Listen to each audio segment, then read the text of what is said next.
இந்த மாலை வேளையிலும் ஒரு சத்தியத்தை குறித்து நம்ம தியானிக்க போகிறோம். எடுத்துக்கொள்ளுங்கள், என்னோடு வேதத்தை திருப்பிக் கொள்ளுங்கள். 1 யோவான் 5ஆம் அதிகாரத்தை நம்ம எடுத்துக்கொள்வோம். 1 யோவான் 5ஆம் அதிகாரம் 1 முதல் 5 வசனங்களை நம்ம வாசிக்க போகிறோம்.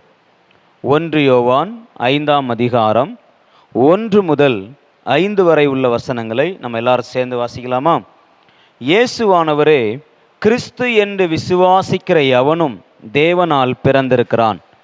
பிறப்பித்தவரிடத்தில் அன்பு கூறுகிற எவனும் அவரால் பிறப்பிக்கப்பட்டவனிடத்திலும் அன்பு கூறுகிறான். நாம் தேவனிடத்தில் அன்பு கூர்ந்து அவருடைய கற்பனைகளை கை கொள்ளும்போது தேவனுடைய பிள்ளைகளிடத்தில் அன்பு கூறுகிறோம் என்று அறிந்து கொள்கிறோம். நாம் தேவனுடைய கற்பனைகளை கை கொள்வதே அவரிடத்தில் அன்பு கூறுவதாம். அவருடைய கற்பனைகள் பாரமானவைகளும் அல்ல. தேவனால் பிறப்பதெல்லாம் உலகத்தை ஜெயிக்கும். நம்முடைய விசுவாசமே உலகத்தை ஜெயிக்கிற ஜெயம்.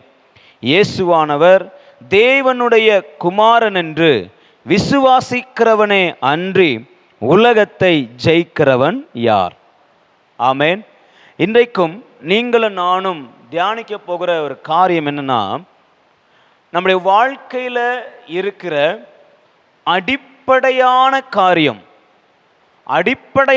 காரியம் நம்ம எளிதாக, நம்ம ஈஸியாக என்ன சொல்ற, நமக்கு பழக்கப்பட்ட ஒரு காரியம் பெரிய அற்புதத்தை உடையது என்பதை அநேகருக்கு என்ன செய்யலைன்னா தெரியவில்லை. நம்முடைய வாழ்க்கையில் நம்ம பெற்றிருக்கிற சின்ன காரியம் பெரிய காரியங்களை உடையது, பெரிய வல்லமையை உடையது என்பது இன்றைக்கு அநேகருக்கு தெரியவில்லை. ஆமேன். இன்னைக்கு நம்ம அதை குறித்து தான் நம்ம தியானிக்க போகிறோம். அந்த சின்ன காரியம் என்ன? அந்த சின்ன காரியத்தில் இருக்கிற பெரிய அற்புதங்கள் என்ன? பெரிய காரியங்கள் என்ன? அதை தான் இன்றைக்கு நம்ம தியானித்து நம்ம ஜெபிக்க போகிறோம். ஆமேன். நல்ல கவனிங்க. இந்த பகுதியில் ஒரு வார்த்தை அடிக்கடி பயன்படுத்தப்படுது. என்ன வார்த்தைன்னா, தேவனிடத்தில் பிறந்தவன். இந்த அதிகாரத்தை நீங்கள் வாசித்து பார்த்தீங்கன்னா தேவனால் பிறந்தவன் என்கிற வார்த்தை அடிக்கடி பயன்படுத்தப்படுகிறத நம்ம பார்க்குறோம். ரெண்டாவது, விசுவாசம் என்கிற வார்த்தையை இந்த இடத்துல அதிகமாய் பயன்படுத்துவார். அன்பு என்கிற வார்த்தையை அதிகமாய் என்ன செய்வார்னா பயன்படுத்துவார். ஆமேன். இது எல்லாமே நம்முடைய வாழ்க்கையில் இருக்கிற அஸ்திபாரமான உபதேசங்கள், அஸ்திபாரமான காரியங்கள். இன்னைக்கு நீங்களும் நானும் பார்க்க போகிற சின்ன காரியம் என்ன அப்படின்னா, வாசிங்க 5வது வசனம், 1 யோவான் 5:5.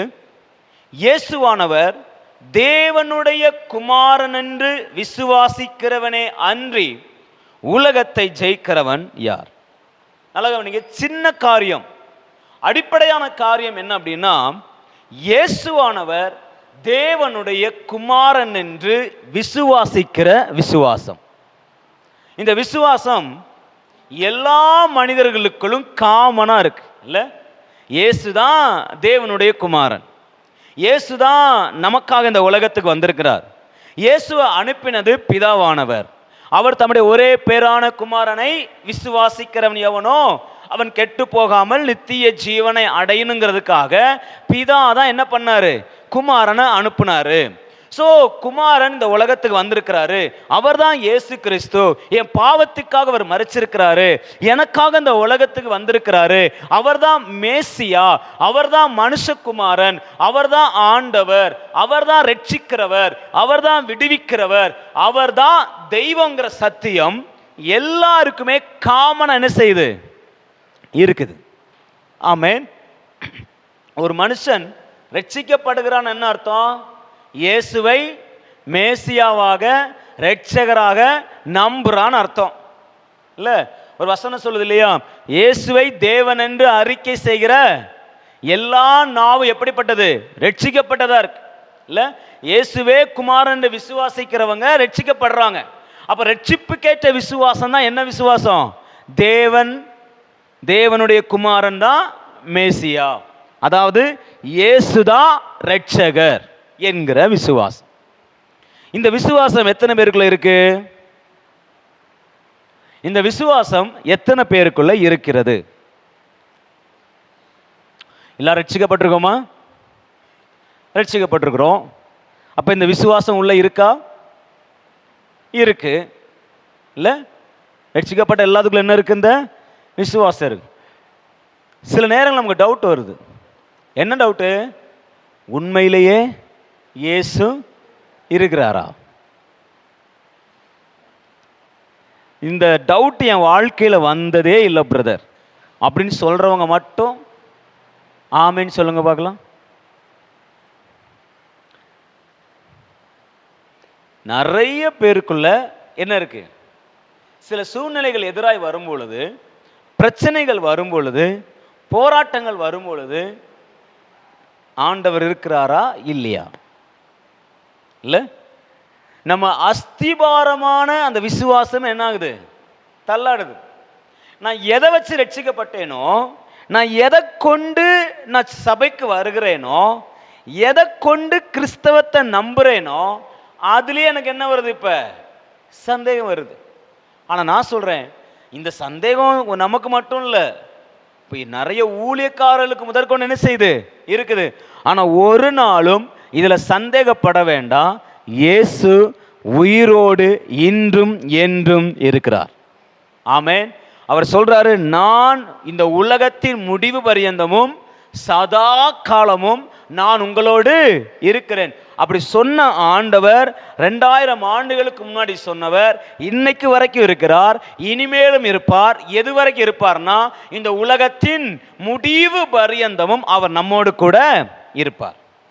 ஆமென். நல்லா கவனிங்க. ஏன் நான் இதை இவ்வளவு விளக்கமாக நான் சொல்றேன்னா, இந்த விசுவாசத்தில் தான் பெரிய பெரிய அற்புதங்களே அடங்கியிருக்கு. நான் இயேசுவை தேவகுமாரன் என்று விசுவாசித்தா பல அற்புதங்களை, பல அதிசயங்களை கர்த்தர் எனக்கு வச்சிருக்கிறார். ஆனால் அந்த அற்புதத்தை பெற்றுக்கொண்டேனா, அந்த வல்லமையை பெற்றுக்கொண்டேனா அப்படின்னு கேட்டால் அதில் ரொம்ப கம்மி.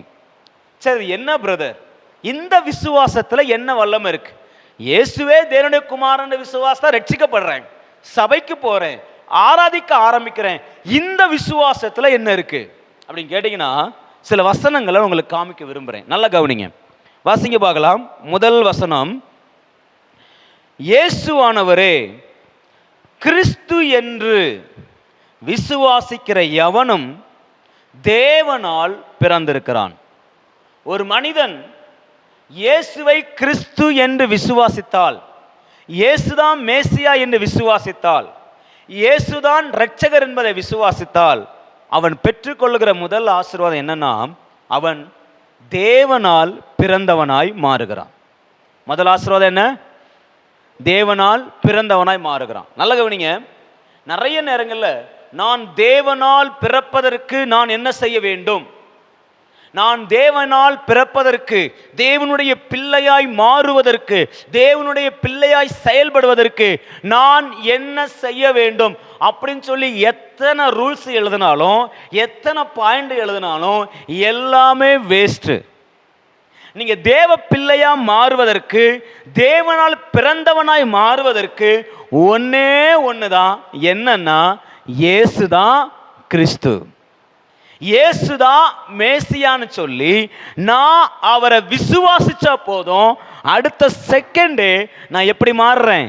தேவனால் பிறந்தவனாய் மாறுகிறேன். எத்தனை பேர் ஆமென் சொல்றீங்க? ஆமே. நான் யாரால பிறந்தவனா மாறுறேன்? தேவனால் பிறந்தவனா.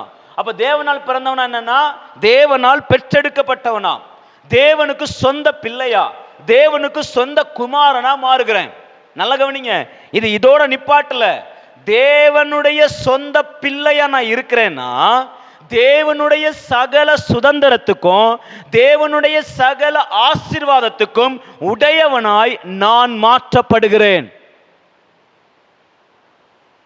எப்ப தேவனுடைய ஆசீர்வாதத்துக்கு சுதந்திரராய், எப்ப தேவனுடைய ஆசீர்வாதத்துக்கு சொந்தக்காரனாய், எப்ப அந்த உரிமை உள்ள பிள்ளையாய், சொத்துக்கு உரிமை உள்ள பிள்ளையா நான் மாறுறேன்னா, இயேசுதான் இரட்சகர் என்று சொல்லி எப்ப விசுவாசிக்கிறேனோ அந்த செகண்டே நான் அவருடைய சகல ஆசீர்வாதத்துக்கும், பிள்ளைக்குரிய சகல ஆசீர்வாதத்துக்கும் சொந்தக்காரனாய், உரிமைக்காரனாய் மாற்றப்படுகிறேன். ஆமென். நான் நல்ல உபவாசம் இருந்து நல்ல ஜோம் பண்ண பின்பு அதுக்கப்புறம் ஆண்டவர் என்னை பார்த்து, இங்க பாருப்பா நீ நல்லா ஜோம் பண்ற, அதனால என் ஆசீர்வாதத்தை கொடுக்கிறேன்னு அவர் கொடுக்கல. ஆமேன், ஆமேன். ஒரு வசனம் சொல்லுது, தன் சொந்த குமாரனையே கொடுத்தவர் மற்ற எல்லாவற்றையும் அருளாதிருப்பது எப்படி? இப்ப நான் அவரை விசுவாசிக்க ஆரம்பிச்சிட்டேன், அவருடைய பிள்ளையா மாற ஆரம்பிச்சிட்டேன். பிள்ளையா மாறும் பொழுது என்ன டம்மியா வச்சிருப்பாரு. நீ டம்மி பிள்ளைடா, பேருக்கு ஒரு பிள்ளை மாதிரி நான் உன்னை வச்சிருக்கிறேன், ஆனா என் ஆஸ்தியெல்லாம் உனக்கு கிடையாது அப்படின்னு சொல்றாரு. இல்ல, என்ன பிள்ளையா மாத்துறதே அவருடைய சகல ஆசீர்வாதங்களையும் பெற்றுக்கொள்வதற்காக. என்ன பிள்ளையாய் மாற்றுவதே அவருடைய உரிமை, அவருடைய சுதந்திரத்துக்கு உரிமைக்காரனாய் என்னை மாற்றுவதற்காக. அல்லேலூயா. இந்த ஆசீர்வாதம் எதனால வருதுன்னா, அடிப்படையான நீங்க தேவனை விசுவாசிச்ச முதல் விசுவாசத்துல. என்ன விசுவாசம்?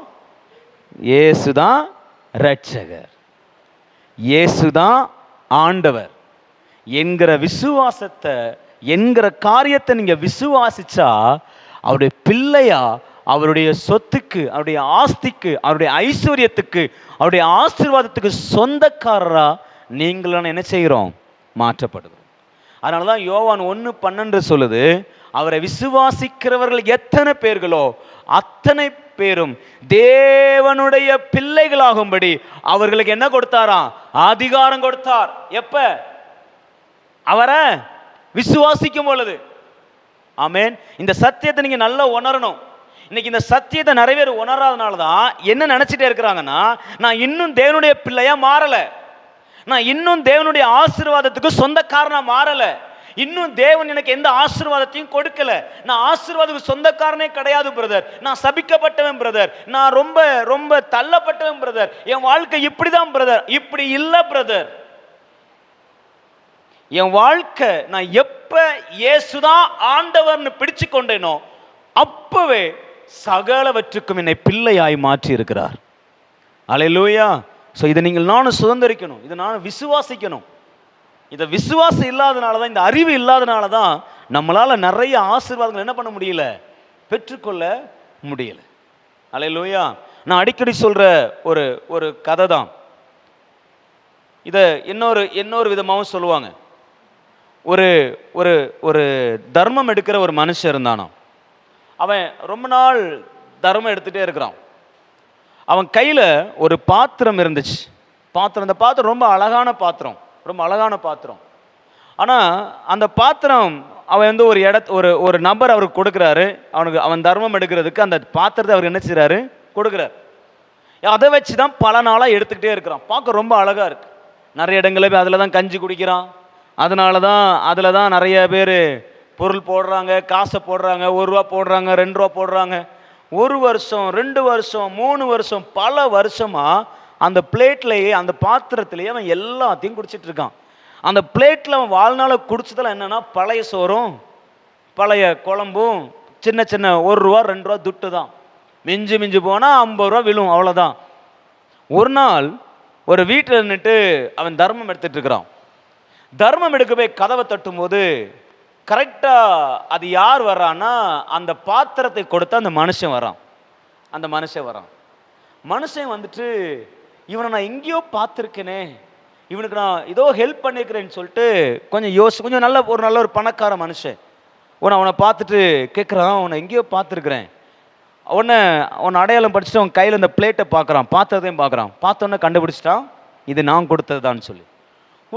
இவனுக்கு ரொம்ப டவுட்டு. அவன்கிட்ட கேட்குறான், நீ எத்தனை வருஷமாக தர்மம் எடுக்கிற? 10-12 வருஷமாக எடுத்துட்டு இருக்கிறேன். அப்படியா? நீ இதுக்கு 12 வருஷத்துக்கு முன்னாடி ஒரு மனுஷன் வந்துட்டு ஒரு பிளேட்டு கொடுத்த ஞாபகம் இருக்கா அப்படின்ட்டான். ஆமாம் இருக்கு. நான் ரொம்ப ஏழ்மையாக இருக்கும்போது, ரொம்ப குடிசையில் இருக்கும்போது ஒரு மனுஷன் எனக்கு என்ன பண்ணா, ஒரு பாத்திரம் கொடுத்தான். சரி, அந்த பாத்திரம் என்ன பாத்திரம் தெரியுமா அப்படின்னு கேட்டால், அந்த பாத்திரம் தங்க பாத்திரம். என்ன பாத்திரம்?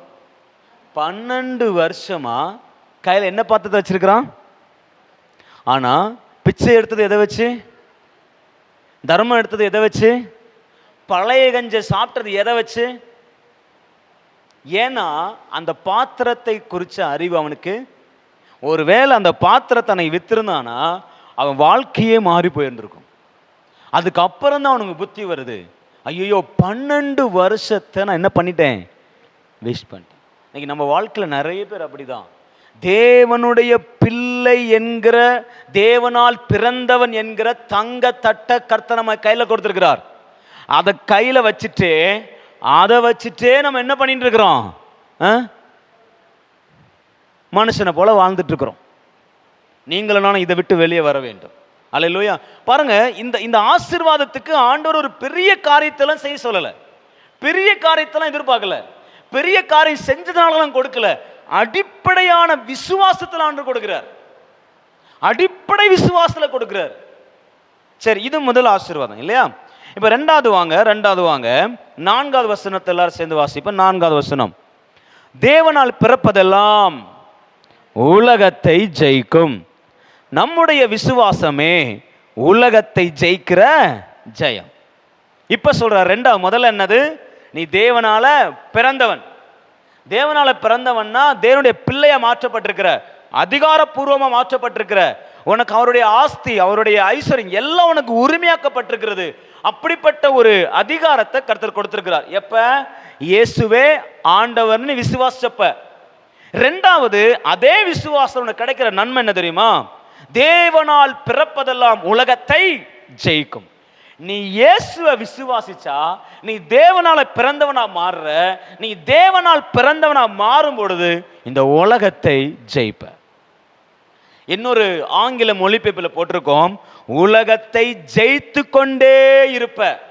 அப்புறம் என்னன்னா, நீ தோற்று போவதே இல்லை.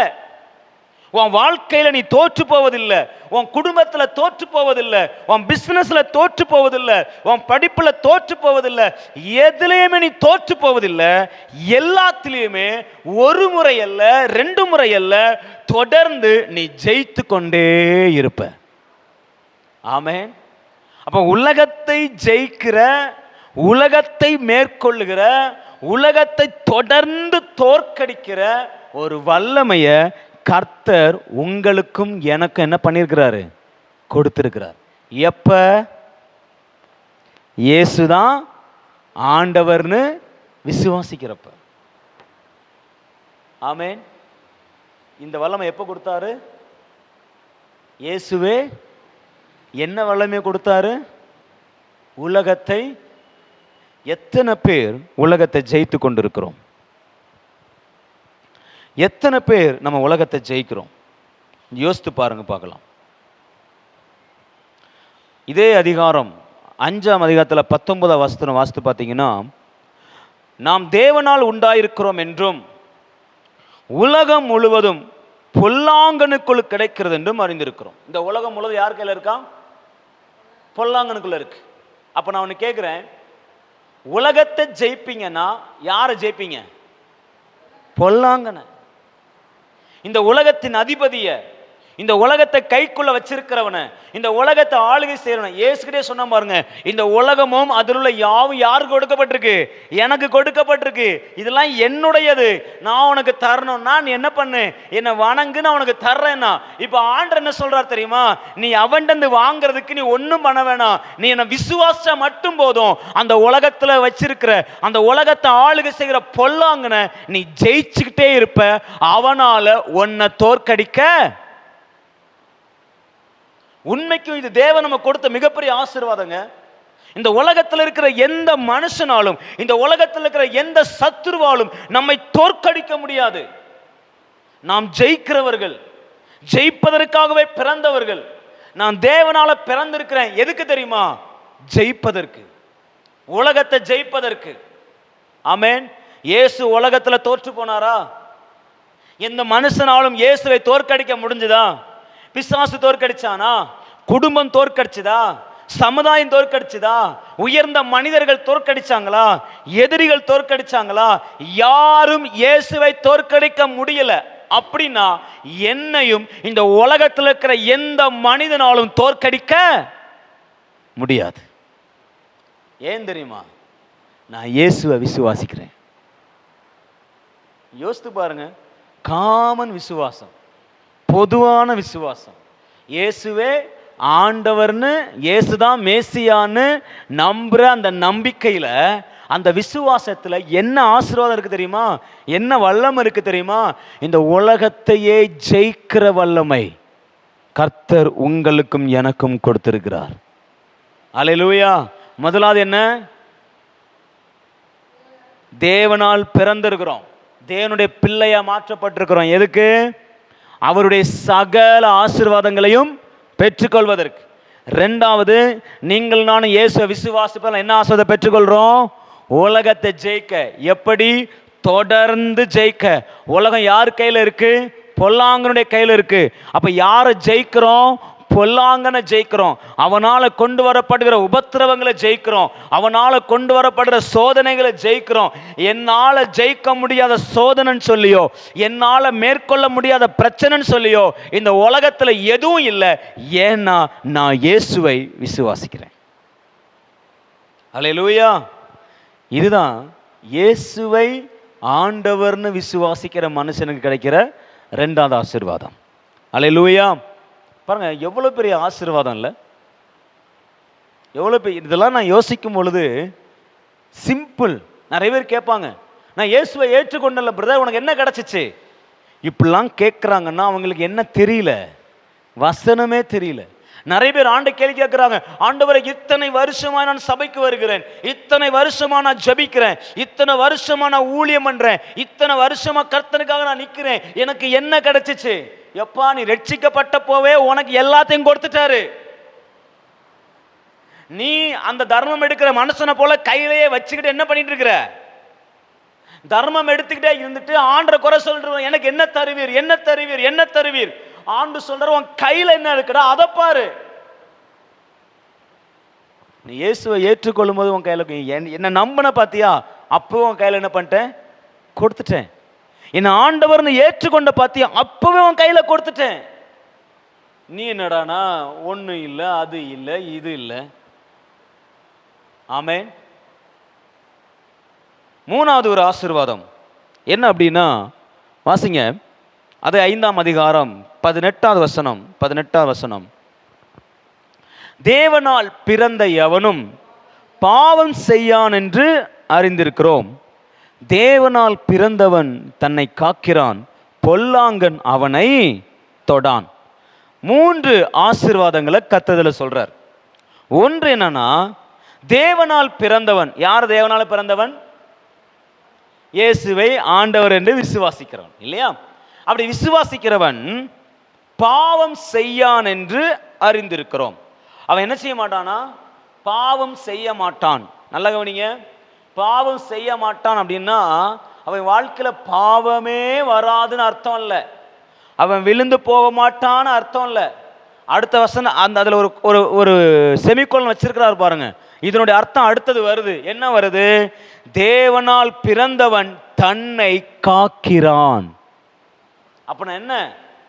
இந்த பாவ செய்யான் இருக்குல்ல, நீங்க ஆங்கில வேதாந்தத்தில் அடிச்சு பாருங்க, அவன் பாவத்தில் நிலைத்திருக்க மாட்டான் என்று போட்டிருக்கோம். பாவம் வரும், அவன் வாழ்க்கையில் தீமை வரும், குற்றங்கள் வரும், சில நேரத்தில் பொய் சொல்லுவான், சில நேரத்தில் ஏதாச்சும் தேவனுக்கு பிரியமில்லாத காரியத்தை செஞ்சிருவான். ஆனா செஞ்சது உடனே அது தப்புன்னு தெரிய வர்றப்ப மறுபடியும் என்ன செய்ய மாட்டான்? செய்ய மாட்டான். நிறைய பேர் என்ன நினைக்கிறாங்கன்னா, நீ பாவமே செய்யக்கூடாது, நல்லதுதான், அப்படிப்பட்ட வாழ்க்கை இருந்தா ரொம்ப சந்தோஷம். ஆனா பாவமே செய்யாத ஒரு வாழ்க்கை இந்த உலகத்துல இல்லை. நல்லா கவனிங்க, நிறைய பேர் என்ன சொல்லுவாங்கன்னா, நான் பரிசுத்தமாயிட்டேன் பரிசுத்தமாயிட்டேன் பரிசுத்தமாயிட்டேன், நான் பாவமே செய்யலன்னு சொல்லுவாங்க இல்லையா? முதல் பாவமே என்ன பாவம்னா, தாயின் கற்பத்துல பிறக்கிற மனுஷன்லாம் இதில் தான் பிறக்கிறானா? பாவத்தில் தான் கற்பம் தரிக்கிறான். வேதமே சொல்லுது, தாவீது சொல்றான், நான் பாவத்தில் கற்பம் தரித்தேன். இல்ல, நான் பாவத்தில் கற்பம் தரிக்கப்பட்டேன். அப்போ ஒரு மனுஷன் பிறக்கும் போது எப்படிதான் பிறகுறான்? இன்னைக்கு இந்த வாழ்க்கையில நம்ம நிறைய பண்ணுகிற தவறுகள் இருக்கிறது, குற்றங்கள் இருக்கிறது. ஆனா அதுல ஒரு நாளும் தேவனால் பிறந்தவன் என்ன செய்ய மாட்டான்னா, நிலைத்திருக்க மாட்டான். நல்லா கவனிங்க, பாவத்தில் நிலைத்திருக்க மாட்டான்னா அதுக்கு பின்னாடி ஒரு ஆசீர்வாதம் வருது. என்ன தெரியுமா? பாவத்தின் சம்பளம் மரணம். அப்போ ஒரு மனுஷன் பாவத்துல நிலைத்திருக்க மாட்டான் அப்படின்னா எதிலிருந்து விடுவிக்கப்படுறான்? மரணத்திலிருந்து விடுவிக்கப்படுறான். ஏன்னா பாவத்தின் சம்பளம் மரணம். இவன் தேவனால பிறந்திருக்கிறான், இவன் இயேசுவே ஆண்டவன் விசுவாசிக்கிறான். அதனால ஒருவேளை பாவம் பொய் சொல்லிட்டான்னு வச்சுக்கோங்களேன், அந்த பொய் என்று பாவம். இப்ப பாவத்தினுடைய தண்டனை என்ன வரணும்? மரணம் வரணும். ஆனா இவன் உடனே என்ன பண்றானா, ஆண்டவரே நான் பாவம் செஞ்சுட்டேன், என்னை மன்னிச்சிருங்க. அடுத்த செகண்ட் உணர்வு வரும்போது அடுத்த செகண்ட் அவன் மரணத்தை என்ன பண்ணிடுறான்னா ஜெயிச்சிடறான். மரணம் ரெடியா நிக்குது. நீ பாவம் செஞ்சிட்டல, இன்னைக்கு பாரு உன்னை நான் உன் வாழ்க்கையில பெரிய பிரச்சனையை கொண்டு வர போறேன், உன் வாழ்க்கையில தீமையை கொண்டு வர போறேன் சொல்லி ரெடி வந்து நிற்கும். பாவம் இருக்கிற இடத்துல மரணம் வந்து நிற்கும். ஆனா அடுத்த செகண்டே அந்த பாவத்தை குறித்த உணர்வு வரும் பொழுது மரணம் அவனை விட்டு என்ன செய்யுது? நீங்குது. நீங்களும் நானும் பாவத்தின் தண்டனையான மரணத்திலிருந்து நீக்கப்பட்டிருக்கிறோம், நீக்கப்படுறோம். இன்னைக்கு வரைக்கும் நீக்கப்படுறோம். ஆமாவா இல்லையா? அல்லேலூயா. பாவம் எங்க இருக்கோ அங்க மரணம் வருது. ஆனா நான் தேவ பிள்ளையா இருக்கிறபடினால, நான் ஆண்டவரை விசுவாசிக்கிறபடினால, நான் அந்த பாவத்தை குறித்து நிலைத்திருக்கிற அந்த மனசு எனக்கு இல்லாததுனால மரணம் என்னை விட்டு ஓடி போகுது. சாத்தானுடைய தீமைகள் என்னை விட்டு. ஆமென். அதான் அடுத்த வசனம், அடுத்த வார்த்தை சொல்லுது, தேவனால் பிறந்தவன் தன்னை காக்கிறான். எதுல இருந்து? மரணத்திலிருந்து. பாவத்தின் சம்பளம் மரணம். அந்த சம்பளத்திலிருந்து, அந்த மரணத்திலிருந்து தன்னை காக்கிறான். அடுத்தது சொல்லுது, பொல்லாங்கன் அவனை.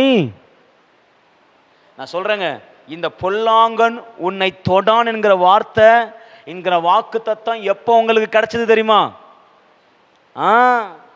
இயேசுவே ஆண்டவர்னு எப்ப விசுவாசிங்களோ அப்பவே ஒரு வார்த்தை உங்களுக்காக எழுதப்பட்டிருக்கு, பொல்லாங்கன் இவனை தொடக்கூடாது, மரணம் இவனை தொடக்கூடாது, சாபம் இவனை தொடக்கூடாது, வியாதி வாழ்க்கையில இவனை சீரழிக்க முடியாது, பிரச்சனைகளும் போராட்டங்களும் இவனை தோக்கடிக்க முடியாது என்று சொல்லி எனக்காக கடிதம் எழுதப்பட்டிருக்கிறது. அவர் எனக்கு எழுதி வச்சிருக்கிறாரு, பொல்லாங்கன் இவனை தொடான். ஆமென், ஆமென். இதெல்லாம் எப்ப கிடைச்ச ஆசீர்வாதம்? ரட்சிக்கப்பட்ட உடனே. இயேசுதான் ஆண்டவர்னு நீங்க எப்ப விசுவாசிக்கிறீங்களோ அப்பவே இந்த வாக்கு தத்தம் உங்களுக்கு உண்டாயிடுச்சு. இன்னும் நிறைய பேர் பொல்லாங்கனை குறித்து பயப்படுறீங்க, இன்னும் நிறைய பேர் தீமையை குறித்து பயப்படுறீங்க. நீங்க எப்ப ரட்சிக்கப்பட்டீங்களோ அப்பவே இந்த வாக்கு தத்தம் வந்துருச்சுங்க, பொல்லாங்கன் உன்னை தொடான். எத்தனை பேர் விசுவாசிக்கிறீங்க? ஆமென். அப்படியே ஒரு நிமிஷம் கண்ணை மூடி சொல்லுங்க பார்க்கலாம், பொல்லாங்கன் என்னை தொடான், பொல்லாங்கன் என்னை தொடான், பொல்லாங்கன் என்னை தொடான். எந்த சத்துரு என்னை என்ன பண்ண முடியாது? தொட முடியாது. எந்த பாவமும் என்ன செய்ய முடியாது? மேற்கொள்ள முடியாது. எந்த மரணத்தின் சக்தியை என்ன பண்ண முடியாது? தொட முடியாது. ஏன்னா நான் தேவனால பிறந்திருக்கிறேன், ஏன்னா நான் ஆண்டவரை என்ன பண்றேன்? விசுவாசிக்கிறேன். அதனால இது எதுவும் என்ன பண்ண முடியாது? சேதப்படுத்த முடியாது. ஆமென். அப்ப கவனிங்க, இயேசுதான் ஆண்டவர் நீங்க எப்ப விசுவாசிக்கிறீங்களோ அப்போ உங்களுக்கு உண்டார முதல் ஆசீர்வாதம் என்ன? தேவனால பிறக்கிறீங்க. தேவனால பிறந்தவன் எப்படி மாற்றப்படுறான்? தேவனுடைய பிள்ளையா மாற்றப்படுறான். பிள்ளைக்கு ஆண்டவர் என்னென்ன ஆசீர்வாதங்கள் வச்சிருக்கிறாரோ எல்லாத்துக்கும் சொந்தக்காரன் அவன் என்ன செய்யறான்? மாறுறான். ரெண்டாவது என்ன? அவன் இந்த உலகத்தை ஜெயிக்கிறவனா இருப்பான். உலகத்தால் அவன் என்ன பண்ண முடியாது? தோக்கடிக்க முடியாது. மூன்றாவது என்ன? அவன் பாவத்தில் நிலைத்திருக்க மாட்டான், மரணத்திலிருந்து விடுதலையாக்கப்பட்டிருக்கிறான். பொல்லாங்கன் அவனை தொடான். ஆமென். இது எப்ப உண்டானது? சிம்பிள். கடைசியா ஒரு ஆசீர்வாதம். 1 யோவான் 5ஆம் அதிகாரம் 10:11. தேவனுடைய குமாரனத்தில் விசுவாசமாய் இருக்கிறவன் அந்த சாட்சியை தனக்குள்ளே கொண்டிருக்கிறான். எந்த சாட்சினா, இதுக்கு முன்னாடி பார்த்தீங்கன்னா பரிசுத்த ஆவியானவர் ஒரு சாட்சி கொடுக்கிறார். என்ன சாட்சினா, இயேசுவானவர் ஜலத்தினாலும் இரத்தத்தினாலும் இந்த உலகத்துக்கு என்ன பண்ணியிருக்கிறாரு? வந்திருக்கிறாரு. அவர் மாம்சத்தின்படி இந்த உலகத்துக்கு வந்திருக்கிறாரு, மனிதனுக்காக வந்திருக்கிறாருன்னு சொல்லி ஆவியானவர் ஒரு சாட்சி கொடுக்கிறார். அந்த சாட்சியை இவன் கொண்டிருக்கிறான். யாரு? தேவனுடைய குமாரனத்தில் விசுவாசமாய் இருக்கிறவன். என்ன விசுவாசம்? இவர் தான் ரட்சகருங்கிற விசுவாசம்.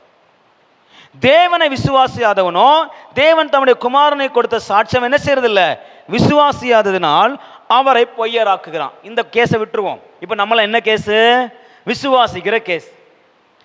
பாருங்க 11ஆம் வசனம், தேவன் நமக்கு நித்திய ஜீவனை தந்திருக்கிறார், அந்த ஜீவன் அவருடைய குமாரனில் இருக்கிறது என்பதே அந்த சாட்சியம். இயேசு இந்த உலகத்தில் மனுஷனாய் எனக்காக வந்தார்னு யார் யாரெல்லாம் விசுவாசிக்கிறாங்களோ அந்த விசுவாசத்தினுடைய பலன் என்னன்னா நித்திய ஜீவனை கர்த்தர் கொடுக்கிறார். ஆமென். இன்னைக்கு நிறைய பேர் இந்த நித்திய ஜீவனை பெற்றுக்கொள்வதற்கு நிறைய வழிமுறைகளை போய் கொண்டிருக்கிறோம்.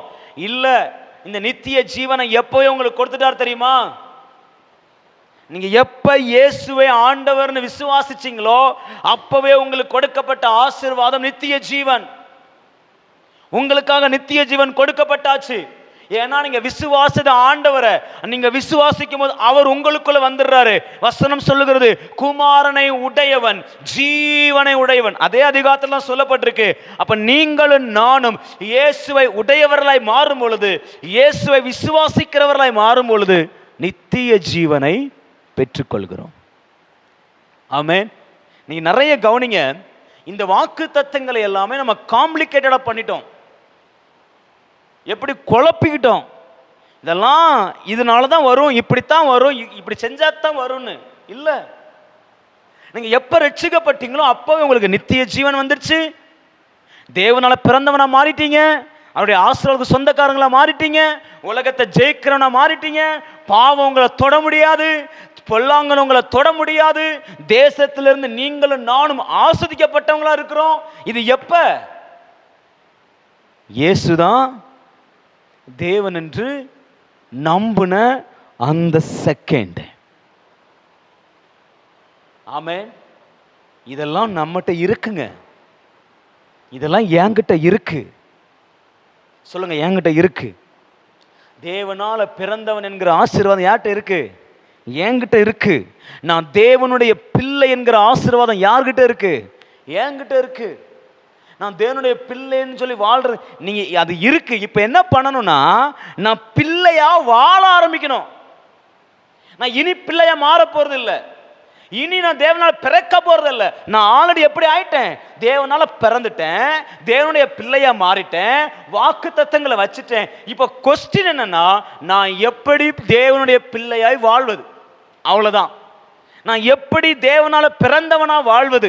நான் எப்படி இந்த ஆசீர்வாதங்களை சுதந்தரிப்பது? அப்படிதான் போகணுமே தவிர நான் எப்படி தேவனுடைய பிள்ளையாய் மாறுவது, நான் எப்படி மறுபடி பிறப்பது, அந்த பேச்சுக்கே இங்க இடம் இல்லை. உலகத்தை ஜெயிக்கிற அதிகாரத்தை கர்த்தர் ரட்சிக்கப்பட்டே கொடுத்துட்டார். நான் எப்படி உலகத்தை ஜெயிப்பது? உலகத்தை ஜெயிச்சிருவேன். ஆமென். இந்த உலகத்தை நான் எந்த விதங்கள்ல ஜெயிக்க போறேன்? இந்த உலகத்தை ஜெயிக்கிறதுக்கு நான் எப்படி கர்த்தரோடு இருக்க போறேன்? அதுதான் ரொம்ப ரொம்ப முக்கியம். இதை விட்டுட்டோம். நம்ம இன்னும் அஸ்திபாரத்தையே நோண்டிட்டு இருக்கிறோம். இதெல்லாம் நீங்க ரட்சிக்கப்படும் போதே கிடைக்கப்பட்ட ஆசீர்வாதங்கள். இதை இன்னும் நம்ம எப்படி நினைச்சுக்கணும்னா, நம்ம நிறைய பேரோட என்னன்னா, நம்ம ஜபிச்சா கூட இதெல்லாம் கிடைக்காது பிரதர். நித்திய ஜீவன் யாருக்கெல்லாம் இருக்கு அப்படின்னு சொன்னா நிறைய பேருக்கு சந்தேகம் வருது. நித்திய ஜீவனை கர்த்தர் யாருக்கெல்லாம் கொடுத்திருக்கிறார்? நித்திய ஜீவன் என்ன? அழியாத ஜீவன். அழியாத ஜீவன் என்ன? பரலோக ராஜ்யத்துல நிரந்தரமா வாழுகிற ஆசீர்வாதம். இது இன்னும் நிறைய பேருக்கு என்ன வரல விசுவாசமே. நித்திய ஜீவன் யாருக்கெல்லாம் இருக்கு அப்படின்னு கேட்டா அடுத்த செகண்ட் எனக்குள்ள இருக்கா? கொடுத்துருக்கிறாரா? இல்லை வாங்கணுமா? ஏனிலாம் வாங்கலாம் முடியாது. இயேசு விசுவாசிச்சா போதும். ஆமென். இந்த விசுவாசத்துல தான் நீங்களும் நானும் நிலைத்திருங்கள். இந்த ஆசீர்வாதங்களை எல்லாம் கர்த்தர் உங்களுக்கும் எனக்கும் கொடுத்திருக்கிறார். அல்லேலூயா. யோவான் 5:5 சொல்லுது, இயேசுவானவர் தேவனுடைய குமாரனே என்று விசுவாசிக்கிறவனே அன்றி உலகத்தை ஜெயிக்கிறவன் யார்? இப்ப கேள்வி, நாம என்ன செய்ய போறோம்? எளிதான ஒரு காரியம்.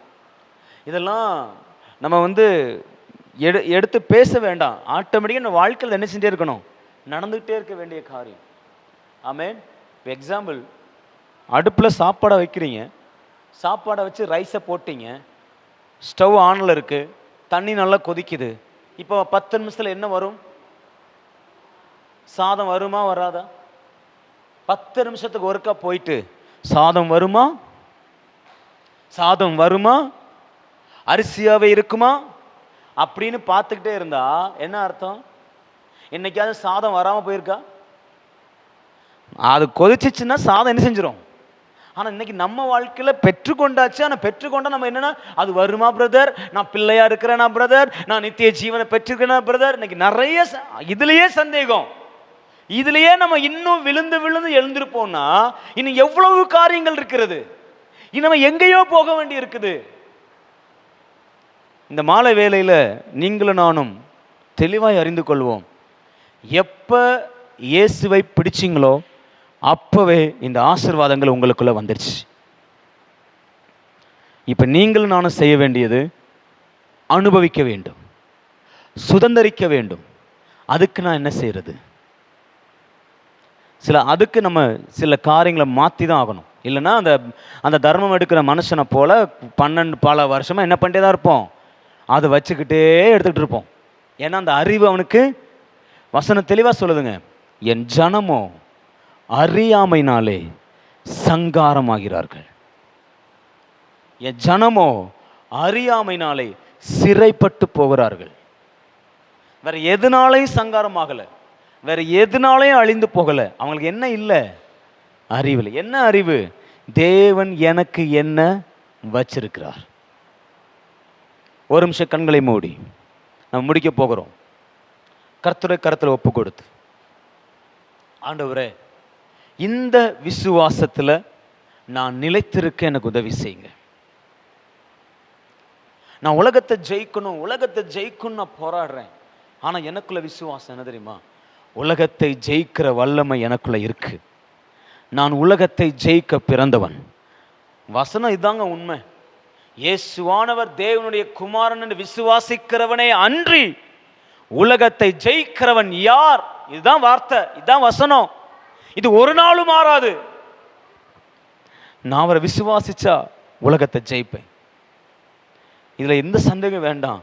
அந்த வல்லமை கர்த்தர் எனக்கு கொடுத்திருக்கிறார், அந்த அபிஷேகத்தை எனக்கு கொடுத்திருக்கிறார், அந்த அந்த வல்லமை எனக்கு இருக்கு. நான் தோற்று போவது இல்லை. சொல்லுங்க, நான் தோற்று போவது இல்லை. தோல்வியை குறித்து பயப்படாதீங்க. நான் தோற்று போவதில்லை. ஏன் நம்ம தோற்று போகிறோம் தெரியுமா? தோற்று போவேன்னு பயந்தே தோற்று போயிடுறோம். பிசாசுனுடைய வார்த்தையை கேட்டு தோற்று போயிடும். பிசாசு சொல்றான், நீ ஆணுடைய பிள்ளை இல்லைன்றான். ஆண்டு சொல்ற, டே நீ எப்ப என்ன நம்பினியோ அப்பவே உன் பிள்ளைங்கிற நாமம் உன் நெற்றில எழுதப்பட்டாச்சு. நீ ஏன் பிள்ளை தான்.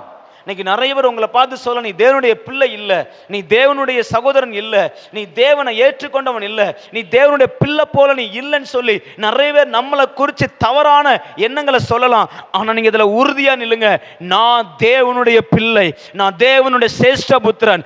அவர் எனக்கு அதிகாரத்தை கொடுத்திருக்கிறார். இந்த உலகம் நான் தேவனுடைய பிள்ளையா இல்லை என்பது அவங்க நிர்ணயிக்க வேண்டிய அவசியம் இல்லை. நான் சொல்றேன், நான் தேவனுடைய பிள்ளை. ஹல்லேலூயா. எந்த மனுஷனும் நீ தோற்று போகிறவன் சொல்லி என்ன நிர்ணயிக்க வேண்டிய அவசியம் இல்லை. நான் சொல்றேன், நான் இந்த உலகத்தை ஜெயிக்க பிறந்தவன், நான் தேவனால பிறந்தவன். நான் ஆண்டவரை விசுவாசிக்கிறபடினால, நான் ஆண்டவரை நம்புறபடினால நிச்சயமா இந்த உலகத்தை ஜெயிப்பேன். நான் ஒரு நாளும் தோற்று போவது இல்லை. ரீபாலா ஷாக்கா ராதா லாமா ராபா லாபா. பொல்லாங்கன் என்னை தொடான், பொல்லாங்கன் என்னை தொடான், பொல்லாங்கன் என்னை தொடான். நிறைய பேர் சொல்றாங்க, சாபம் உன்னை தொடும், வியாதி உன்னை தொடணும். எப்படிங்க தொடும்? நான் ஆண்டவருடைய பிள்ளையா இருக்கிறபடினால, நான் இயேசுவை நம்புறபடினால பொல்லாங்கன் என்னை தொட முடியாது,